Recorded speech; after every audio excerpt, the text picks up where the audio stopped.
মেয়েটির নাম সাবিনা। সাবিনা যেখানে কাজ করে সেই কোম্পানি শক্তিশালী পেশাগত সুরক্ষা এবং স্বাস্থ্য অথবা ব্যবস্থা স্থাপন করেছে।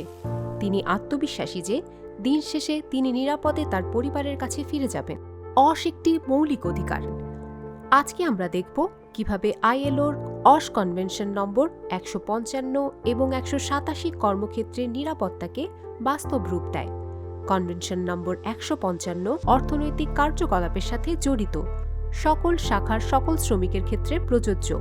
এই কনভেনশনের আওতায় প্রথমত, সরকার সংক্রান্ত একটি জাতীয় নীতি গ্রহণ এবং বাস্তবায়ন করে। দ্বিতীয়ত, সরকার শ্রম পরিদর্শন এবং পর্যাপ্ত শাস্তির মাধ্যমে আইন প্রয়োগ করে। এছাড়াও কোনো ধরনের নেতিবাচক প্রক্রিয়ার ভয় ছাড়াই শ্রমিকদের বিপজ্জনক কাজ প্রত্যাখ্যান করার অধিকার প্রদান করে।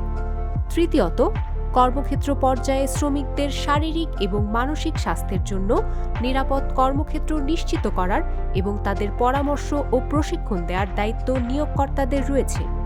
শ্রমিকদের দায়িত্ব হল নিয়োগকর্তাদের সহযোগিতা করা। কনভেনশন নম্বর 187 এর ধারাবাহিক উন্নতিকে উৎসাহিত করে। শ্রমিক এবং নিয়োগকর্তাদের সাথে পরামর্শের মাধ্যমে একটি জাতীয় নীতি, একটি জাতীয় ব্যবস্থা এবং একটি জাতীয় কর্মসূচি স্থাপনায় সহযোগিতা করে। নিরাপদ ও স্বাস্থ্যকর কর্মপরিবেশ ক্রমান্বয়ে অর্জনের জন্য সরকার ILO এর প্রাসঙ্গিক কনভেনশনগুলো অনুমোদনের জন্য পদক্ষেপসমূহ বিবেচনা করতে পারে। একটি নিরাপদ ও স্বাস্থ্যকর কর্মপরিবেশের অধিকারকে সমুন্নত রেখে জাতীয় নিরাপত্তা ও স্বাস্থ্য সংস্কৃতি বিকাশের জন্য এই কনভেনশনগুলো একটি নির্দেশিকা হতে পারে। শ্রমিকদের মানসিক এবং শারীরিক স্বাস্থ্য ভালো রাখে এবং তাদের উৎপাদনশীল হতে সাহায্য করে। নিয়োগকর্তারা ব্যবসা নির্বিঘ্নে পরিচালনা করে, আরও দক্ষ জনবল আকর্ষণ করতে পারে এবং কোম্পানির কর্মদক্ষতা বাড়াতে পারে। কর্মস্থল যত বেশি নিরাপদ হবে, জাতীয় অর্থনীতির প্রবৃদ্ধি তত বাড়বে এবং বৈশ্বিক বাজারে প্রবেশের সুযোগ তত উন্নত হবে। ILO কনভেনশন নম্বর 155 ও 187 অনুমোদন করুন।